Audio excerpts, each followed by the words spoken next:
ఈ నెల డిసెంబర్ 2025 మీకు శుభాశుభ ఫలితాలు గోచార గ్రహస్థితి ప్రకారం ఎలా ఉంది అంటే, సూర్యుడు 3వ స్థానంలోను, కుజుడు 1వ స్థానంలోను, బుధుడు రాశి అధిపతిగాను, గురుడు 8వ స్థానంలోను, శుక్రుడు 2వ ఇంట్లోను, శని 6వ ఇంట్లోను, రాహు 7వ ఇంట్లోను, కేతు 1వ ఇంట్లోను, చంద్రుడు చంద్రాష్టమంగాను కూర్చొని ఉన్నారు. ఈ నెల మీకు శుభ ఫలితాలు ఎలా ఉన్నాయి అంటే, శత్రులు కుట్రలు మీ మీద ప్రభావం చూపలేరు. ఎందుకంటే ఈ నెల మీకు చాలా బాగా ఉండబోతుంది, అద్భుతంగా ఉండబోతుంది. మీ పని మీద బాస్కి ఒక మంచి అభిప్రాయం వస్తుంది. ఉద్యోగస్తులకి పనిలో డిసిప్లిన్ పెరుగుతుంది. కాస్త విసుగు అవన్నీ కూడా ఉన్నా కూడా, బిహేవియర్స్ అంతా కూడా ఉన్నా కూడా మీరే దాన్ని ఓవర్కమ్ చేయాలి. మొదటి 15 రోజులు స్ట్రెస్ ఉంటుంది, తర్వాత 15 రోజులు చాలా హ్యాపీగా ఉంటారు. వ్యాపారం చేసే వారికి చిన్న చిన్న లాభాలు ఉండే అవకాశాలు బాగా కనబడుతున్నాయి. పార్ట్నర్షిప్ లో మాటలు పట్టింపులు అవన్నీ కూడా వస్తున్నాయి. అన్నెసరీగా ఉన్నటువంటి వాగ్వివాదాలకి దూరంగా ఉండండి. ఓవరాల్ మీకు కొంచెం శత్రువు ఎవరైనా ఉన్నారంటే మీ నోరు. ఈ నోరుని కాస్త అదుపులో పెట్టుకోండి, అన్ని రకాలుగా బాగుంటుంది.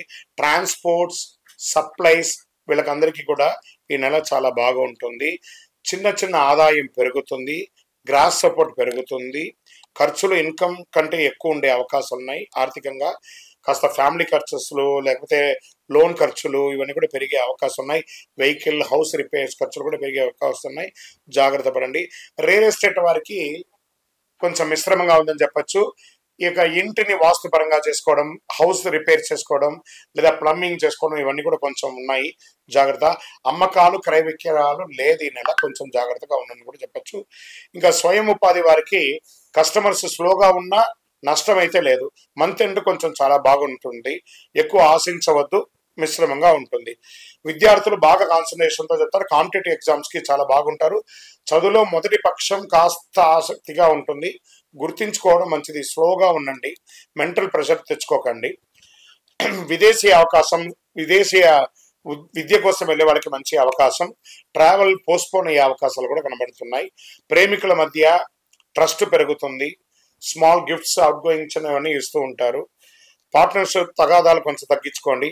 దాంపత్యంలో దంపతుల మధ్యలో కూడా చిన్న చిన్న అనర్థాలు వచ్చే అవకాశాలు సర్దుకుంటాయి. చిన్న చిన్న మిస్అండర్స్టాండింగ్సే. ఇన్లాస్ ద్వారా మాటల వల్ల కొంచెం చిన్న గొడవలు వస్తే జాగ్రత్త పడండి. ఎవరిని ఎక్కడ ఉంచాలో అక్కడ ఉంచుకుంటే సరిపోతుంది. సంతానం, పిల్లల ఆరోగ్య విషయంలో యావరేజ్గా ఉంటుంది. పిల్లలు సంతానం పుట్టే వాళ్ళకి చక్కగా ఈ నెల సంతాన భాగ్యం అయ్యే అవకాశాలు కూడా, శుభవార్త వింటారు.